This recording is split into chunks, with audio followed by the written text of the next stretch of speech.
Hello, everybody, and welcome back to the Press Play Lifestyle Inspired podcast, where we do interviews with friends like Miss Luana here on topics to help our listeners, that's you, find the resources, tools, and support that they need to be their best inspired selves. So, how are you doing today, Miss Luana? I am really awesome, thank you. How about you? I'm doing really well. It's sunny. All my kids are home for spring break, and I just I love the name Luana. One of my first au pairs, which is someone who comes watches your children, was from Brazil, and her name was Luana. So it always has a special place in Ah, my heart. And I yeah. chose it myself. Oh, did you? Did you change your name as an adult? Yeah. 2 years ago, I changed my first and my last name at the same time as when I bailed the country and went to live in a ditch for 3 months. So it was Oh, part of my transformation, shall we say. yeah, you came out of the ditch. You didn't want to have the same name, huh? I Wow. was like, I am transformed. Well, I would hope so, right? Well, and on a completely bright side of that, I think when you literally come from a ditch to no matter what is happening, unless you're in a ditch, you realize that it can be better, right? Exact. Do you know what? I had a great time in my ditch. I really did. It was really peaceful. It was cold. It was winter. We had no power, no internet, no running water. We were covered by a polytunnel. Um, it was just what I needed at the time. I needed a full reset. And that's exactly what I got. We were 2.5 hours away from any sort of civilization because I didn't have transport either. I'll just say as well, it was by choice. It wasn't because I had to be there. It was because I needed space. And so off I went. And yeah, that's where I wrote my first book, actually. Awesome. Wow. So what took you from an old name to an old ditch to a new name and a new book and coming out of the ditch? I was in the UK and I I used to be an actress and I was in the press a lot. And I was in the press I was talking to a journalist about a film I was in. And anyway, what went out the next day wasn't the story about my film, but the story around my marriage. And it went crazy. I'll give you a bit more information there. My husband had just told me he was transgender, and I, I mean that happens, doesn't it? But I think the reason why the story went so big was because our attitude towards it wasn't the norm. I'm quite a chilled out person, so I was like, okay, you've got to be who you truly are on the inside. I'm with you every step of the way. And we were looking online. I was looking for people to resonate with, and I couldn't find anybody. And I could just see a lot of people who in my situation at the time who were hurt and angry and bitter, and I'm not judging anybody else, but I couldn't resonate with that because that's not how I felt at all. So yeah, the story just blew up, and within about 6 months, I mean, we were on documentaries for national television, all sorts of things like constant.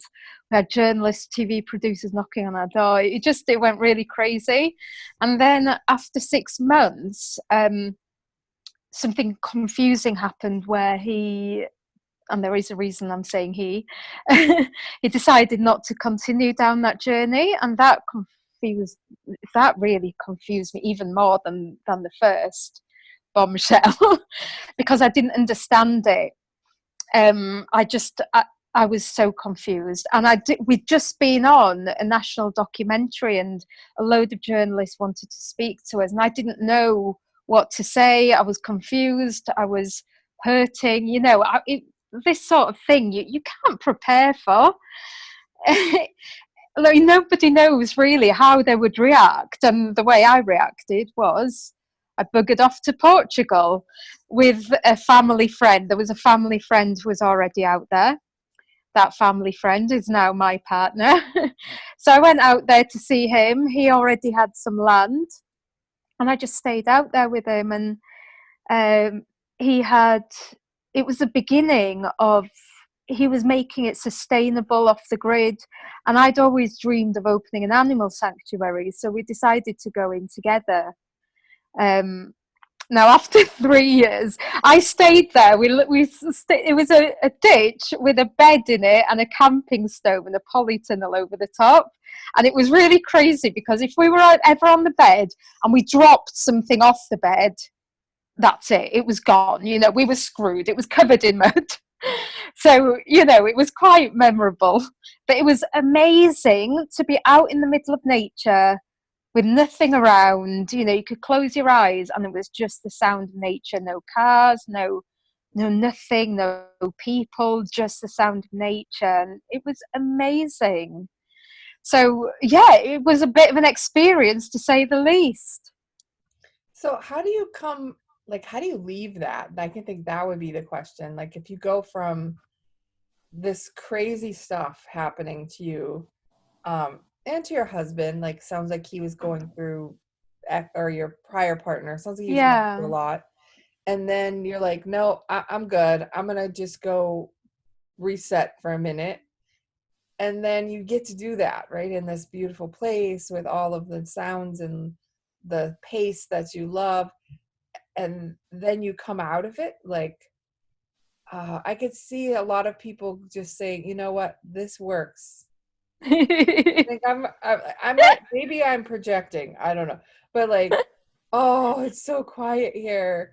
So what had you kind of come out of the ditch, like out of the nature, and sort of come back in with tech Well, people? my partner stayed. I moved out to an apartment nearby and I left him there doing his thing. He was the one, you know, working on the build constantly every day on his own. And I was still running an online business.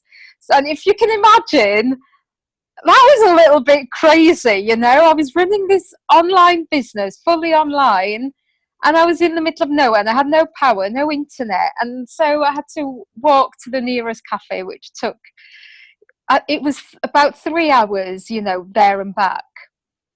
But I did that to power up my devices and stuff. But you know, it taught me a lot of stuff because I could only work until my devices had run out of charge. Once they were gone, they were gone. So I learned to be more productive. I learned to prioritize and just get on. And I learned not to work 24/7 because that's something I used to do as well. Let's say it sort of gave you forced boundaries, right? When at one Exactly. point your phone's like, "Bloop," you're like, I guess I'm Yeah. done.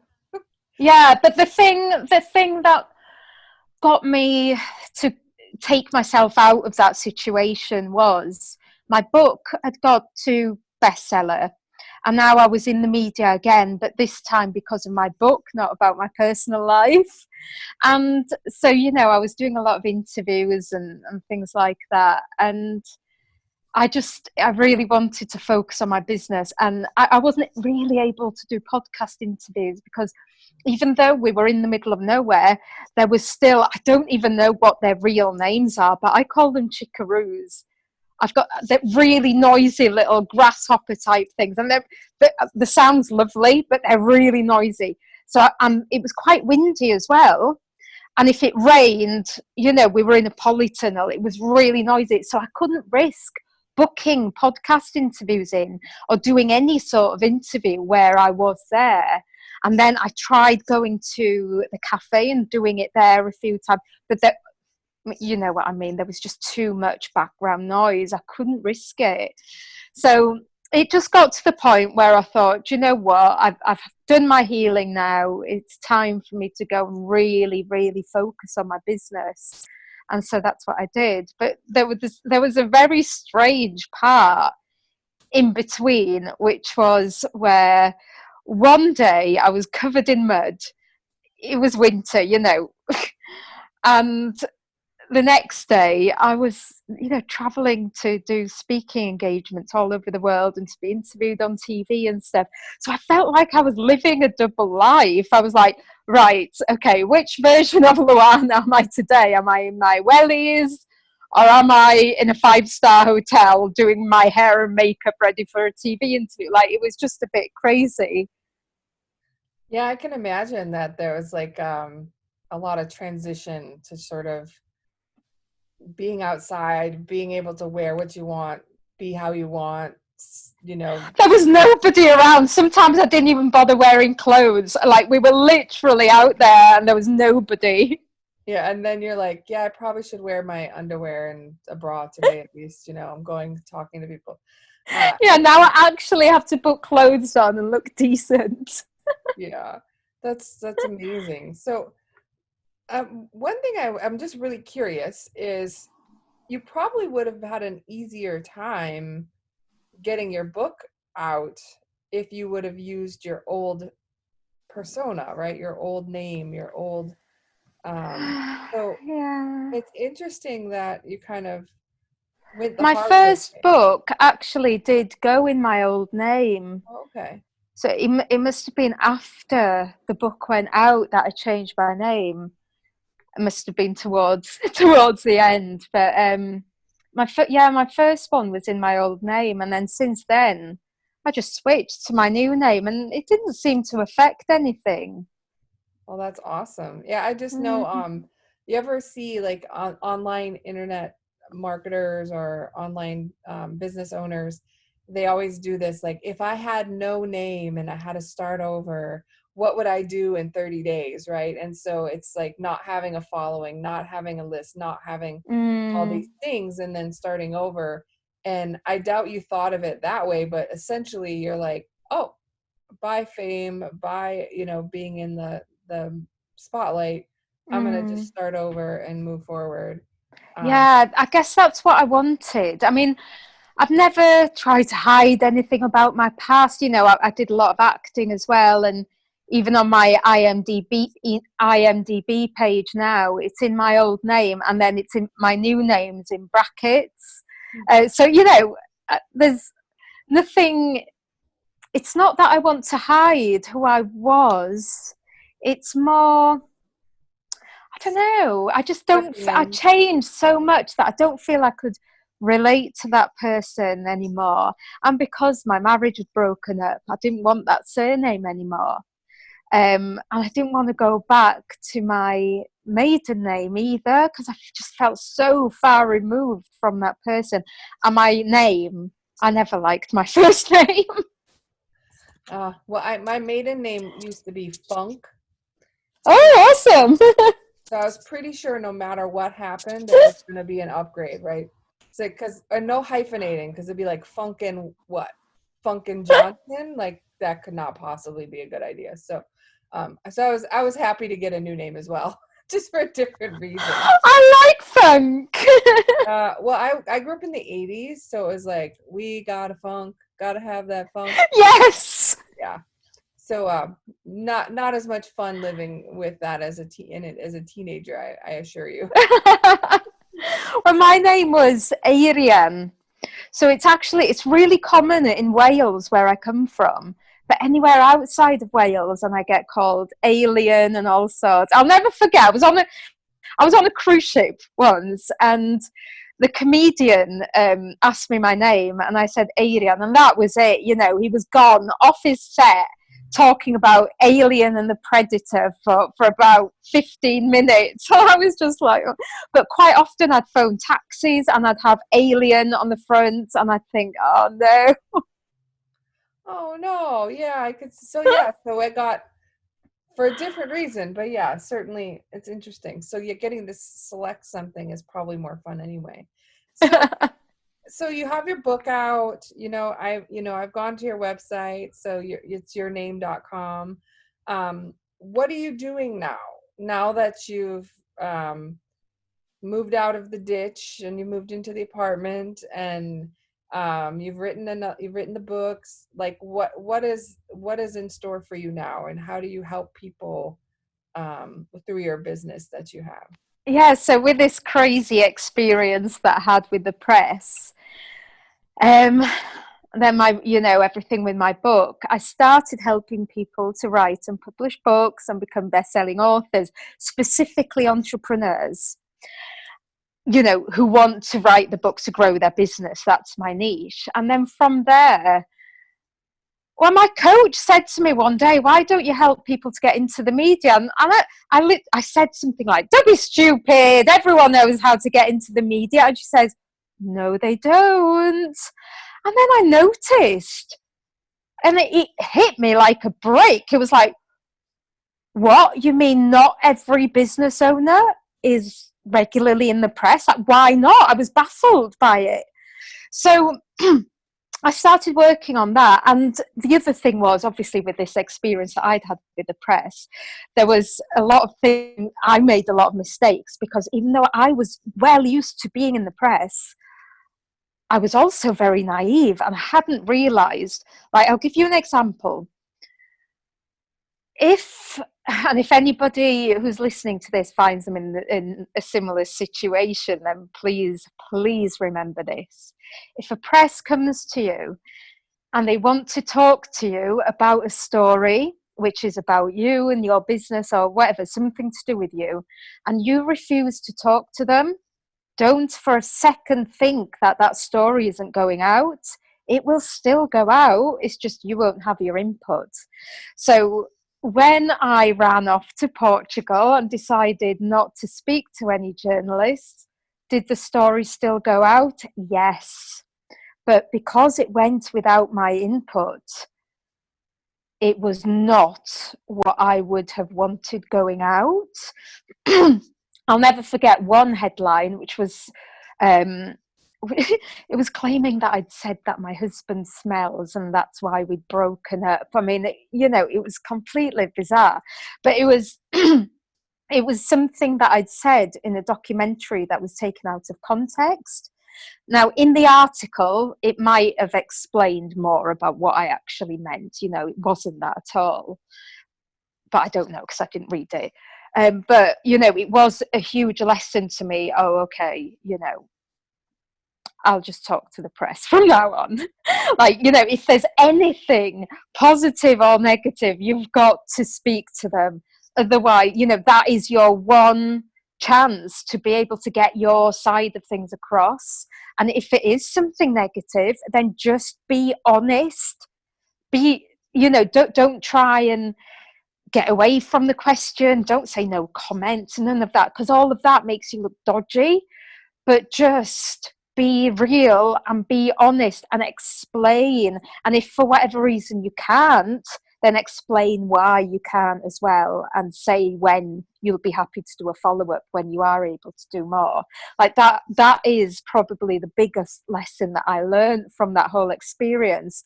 And so when I work with my clients, I don't just get them booked onto these things. I make sure they know exactly what they're doing. I make sure they know exactly how to answer difficult questions. And I work with them a lot on building their reputation and protecting their reputation. For example, if trolls decide to attack, because that's something that I've really, really had to fight against. And this happened as a result of all of this as well. When I ran off to Portugal, then there was that in the paper. And then the next thing I knew, I used to run an acting academy. And a few years before this, I'd reported a film director who had been sending very inappropriate messages regarding a teenager, one of my students. So naturally, I sent it to the police. Of course I did. And then I told him, maybe I shouldn't have, but I did. I phoned him and I said, look, I've just reported you to the police because I was sent this screenshot. So, I followed my safeguarding procedures. I've sent it to the police. I just wanted to let you know. Because, I don't know why, I just did. But what I found out was, anyway, this big hate campaign started where, people were holding live events even in my honor, and there was hate groups online and all of these things basically claiming that I was a scammer. And it's hard when these things happen, and naturally what we want to do is hide away. But I found out that this guy that I'd reported to the police was behind the whole thing, because he made a very, very rookie error. um, he was sending this copy and paste message to basically everybody who was on my friends list. And on one person that he'd sent to, he'd accidentally sent it from his personal profile instead of his fake profile. So I knew it was him. And but a lot of people were taken in, and a lot of people believed him. So then they were carrying on, these things. And I didn't originally, I hid away a bit, that's our natural response. And then I got my act together, and I went in the Huffington Post to share my story. I spoke to the press, the UK press, and it went in all of the national newspapers what was happening. So, and this is something that I help my clients with as well, which is why I was talking about it, because the natural thing is that we want to hide away. It's scary, it feels like we're losing control. We don't know what these people are capable of, but hiding away is not the right thing to do. If it's just a silly little troll leaving the old scam comment or whatever, just ignore those. But I'm talking about if somebody is really, really going for it, a hate campaign, if they're gathering people and they're setting up hate groups and all of this stuff, it needs to be tackled, especially if they're spreading rumors, which can destroy your reputation. So instead of hiding, you need to do the opposite. You need to shine a light on it. And that's exactly what I did. I posted on all my social media profiles, and then went into the Huffington Post and into the UK press, and all of that stuff as well, and I just shared what my truth was, along with any evidence. And that's what I would suggest anybody else does as well. And it's terrifying. It's not an easy thing to do, because you don't want to let people know it's happening, because it's awful. It's bullying, isn't it? Yeah. It's a question that I was always curious about. So you hear on the news, or you hear in like trash TV and stuff about don't say bad things about people because that's defamation of character, or you can't say bad things because there's all these legal ramifications. However, I still keep seeing like someone will actually use the name of a person and then say bad things. And what I don't understand is, when does it become legal and illegal? Like, why is it okay? Yeah. When is it bullying? When isn't it bullying? Right? How do you?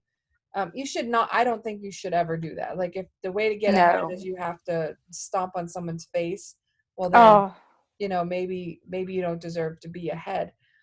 But what I don't understand though is, I don't understand why people do that, but I really don't understand where that line is. Like that gentleman who, you know, sucked and said bad things about little girls, and then goes in and defames someone.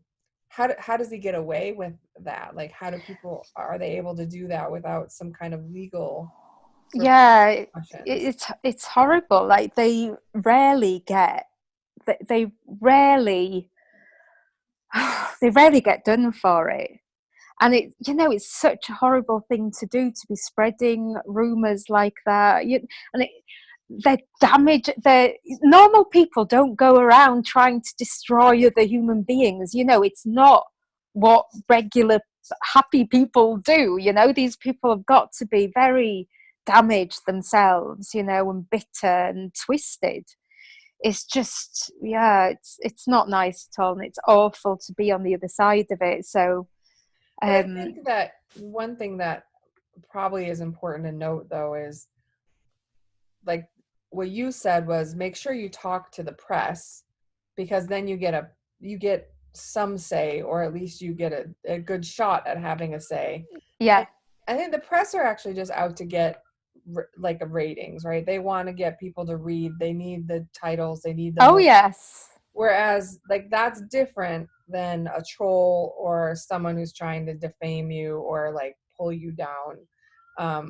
Because I think your part of your business is saying, let me show you how to be more visible with Yeah, these people and protect yourself from exactly. not Yeah, necessarily just the press, but from the people behind the press too that are gonna, want to pull. exactly. Exactly. Um, and the press aren't out, to make people look bad or whatever. Generally, if they are asking questions that are deemed as negative or whatever, it's because they want to get the truth out. And, they want the story. They want to get to the bottom of what's actually going on.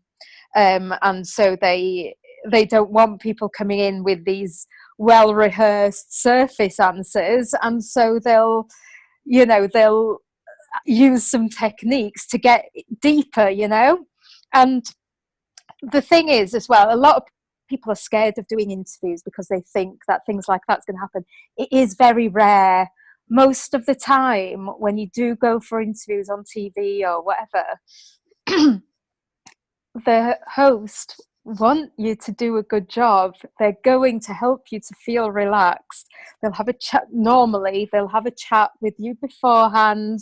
They'll let you know the types of questions that they're going to ask, just like we had a little 5-minute chat before we started recording this. Well, they do the same for TV, for radio. They want you to do well. And yeah, so it very rarely happens. But of course, if there is some sort of accusation, I had a client who was accused of scamming people not long ago. Within 4 hours, we had everything pulled down, and it's really hard to think clearly yourself when you're in that situation, because you have to remove emotion from the equation, and that's not an easy thing to do when you're in the middle of it, and you're in fear and everything like that. But yeah, 4.5 hours, and we got something like that. We got everything taken down, and that's because we found the person who was heading it all, and we reached out to him, or she reached out to him. I told her what to say, and just showing the evidence. Like, look, what's this about? Like, this is what really happened, and she showed him her evidence, and then she posted something similar publicly as well, and he apologized. He wasn't trying to be a nasty little troll. He had honestly got the wrong end of the stick.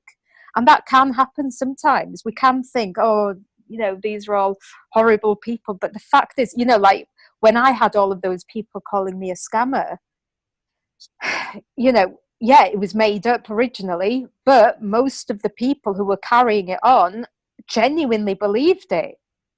So, they're not all nasty, horrible people. Some of them think that they're doing a public service, they think they're doing a good thing.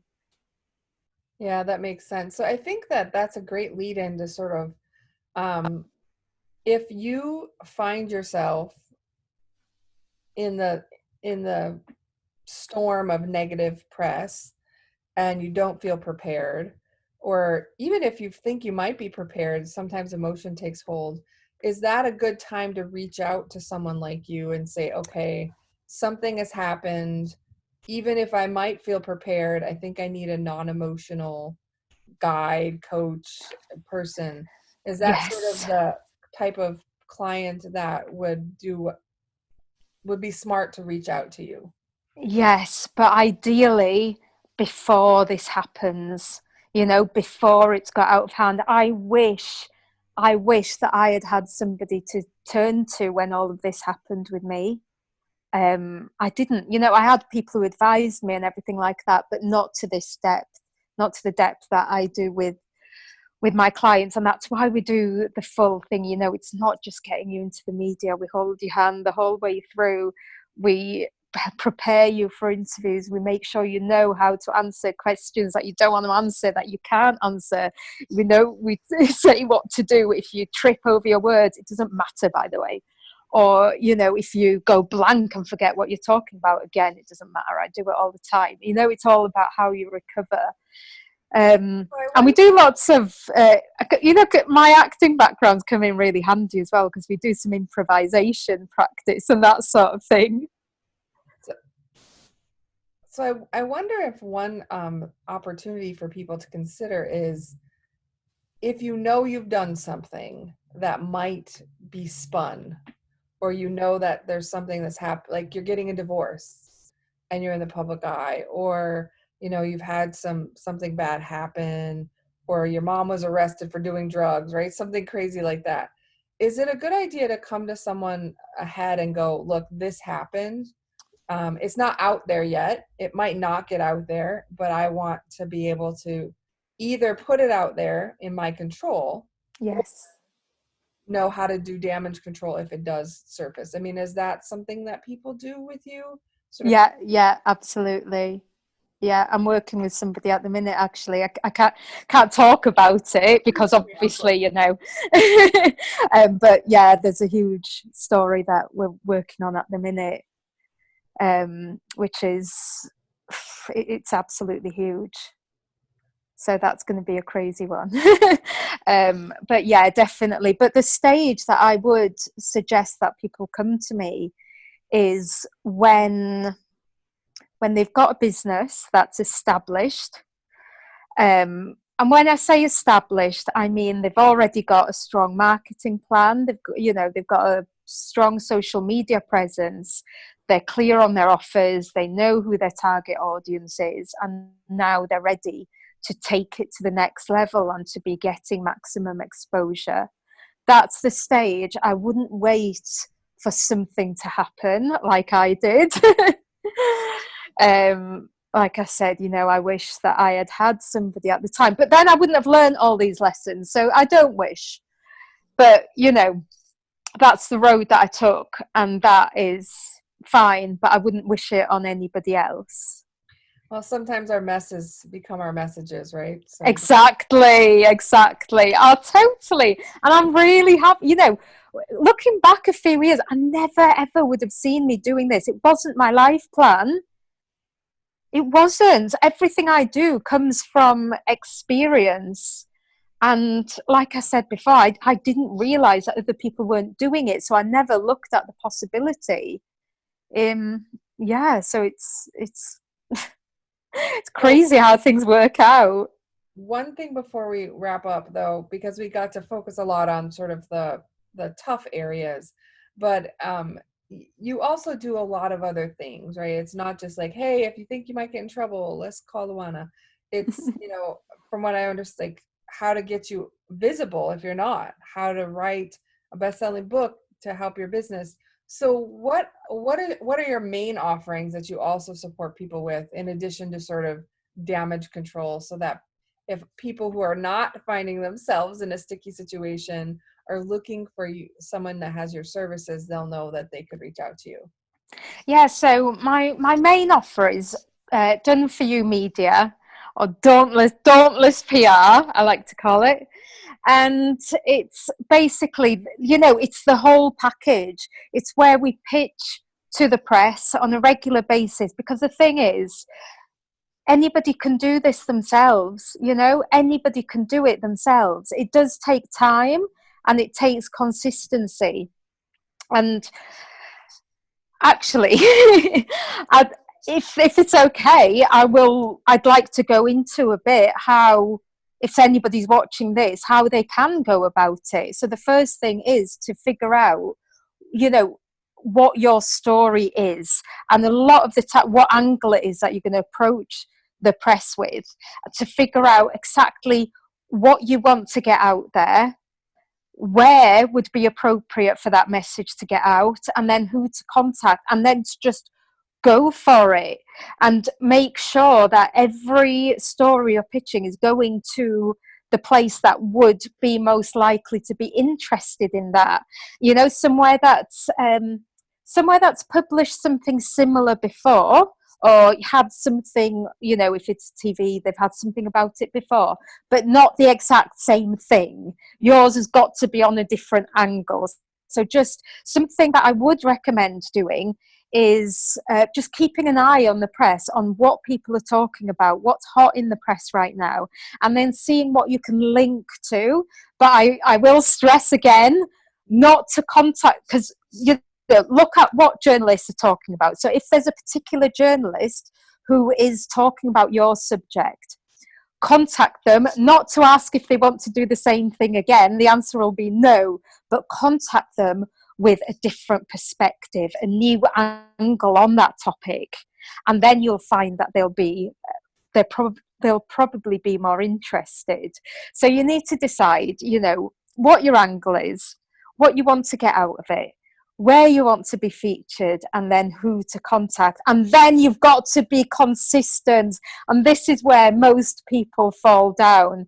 Right, journalists can get hundreds of pitches in a single day. They need to write, on average, about 7 stories a day.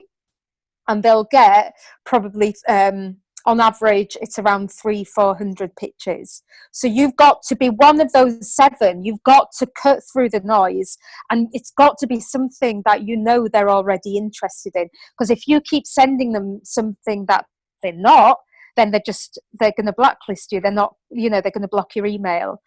So that's something to bear in mind. I've forgotten what your original question was now. Yeah.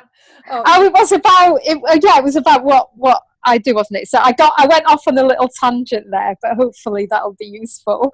But yeah, so what we do is, because people do struggle with that consistency, because you could be sending the same pitch to hundreds of people and not hearing anything, and you could think, well, nobody's interested. But then if you just send one more, it could hit all over. It could go national, it could go international, and it's not always easy to predict.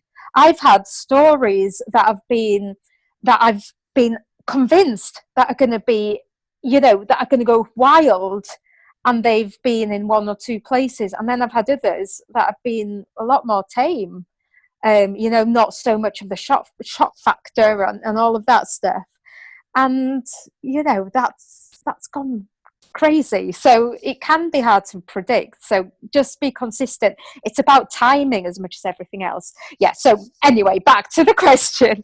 So what we do is we basically do that work for them. So every day they're being pitched to our contacts, but also we have a lot of journalists who contact us. We get around 70 inquiries coming directly to us every day. So then we put our clients forward for that. And books is the other side of the business. If you want to get into the media with your business, then write a book on the topic. It'll really, really help. And because it helps so much, then we help with that side as well.